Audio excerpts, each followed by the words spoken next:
DevilNeverCry. What is up, everybody? It is me, DevilNeverCry, and we are back with another interview, this time discussing Scalebound and an interesting piece of news that has recently emerged thanks to an IGN Japan interview.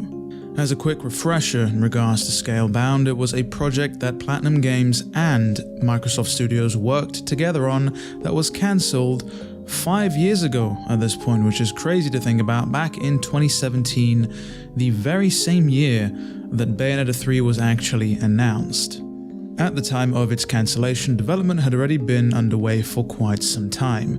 The game was set to be an action RPG in which you took control of a character who in turn had command of a dragon. So you'd be fighting along with a sword, of course as an action RPG, and you could issue commands to your dragon for some pretty cool co-op attacks. At this point, we'd already seen a couple of trailers and some gameplay snippets, so we knew what the game was going to look like. The game was even set to be released in 2016 before it was pushed back to 2017 until ultimately it was cancelled. As with most cancellations, the reasons as to why it was cancelled are quite vague, though I do remember at the time Microsoft received some flack for deciding to ultimately cancel it, especially considering that it was given a release date, it was pushed back, and then it was ultimately cancelled. Upon reflecting on the game's cancellation in 2019, the at-the-time studio head Atsushi Inaba, who by the way this year was made CEO of PlatinumGames, said that it wasn't easy to see Microsoft received criticism for the decision, as he had felt that both sides failed.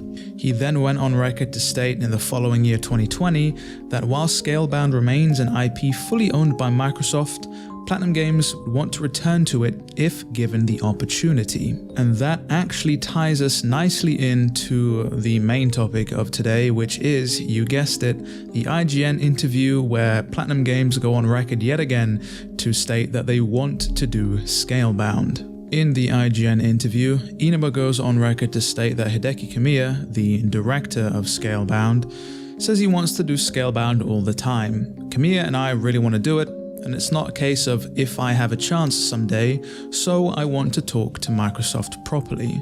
Kamiya then also chimes in by stating, "Phil, let's do it together." And so judging from the recent interview and some of the previous ones that have taken place, Platinum no doubt still want to continue or finish Scalebound, or perhaps even reboot and remake it. Who knows at this point which direction they would take if they got the chance to work with Microsoft again.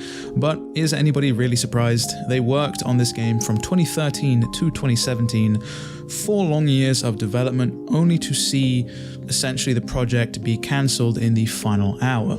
And on the whole topic of continuing development or rebooting it given the chance, I'm interested to see what approach they would take, because we know that PlatinumGames have been developing their own in-house engine ever since Scalebound was cancelled.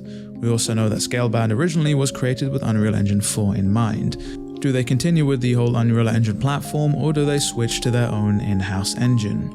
A question, I suppose, whose answer depends on whether or not they want to spend the time and budget to redo everything from scratch. Something else I briefly want to touch upon as well, which no doubt probably coincides with what they've said here, is their future and focusing on large and live service games, aka games as a service.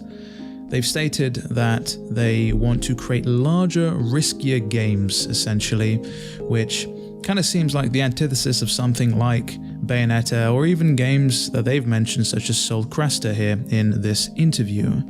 Something that immediately springs to mind is Scalebound, and how it is a multiplayer cooperative 4-player game. No doubt if they do get their hands on the IP again, they're likely going to want to make changes to make this something less like Bayonetta and more like something that can be sustained for quite some time. Is that something that players want to see though? I'm not quite sure. Let me know down in the comments below what you think, and that essentially brings us to the end of this video. If you enjoyed today's video, do be sure to leave a like and consider subscribing, as it all helps the channel out. With all that said and done, it has been me, DevilNeverCry. I'd like to thank all of you for watching, and as always, I'll see you all next video.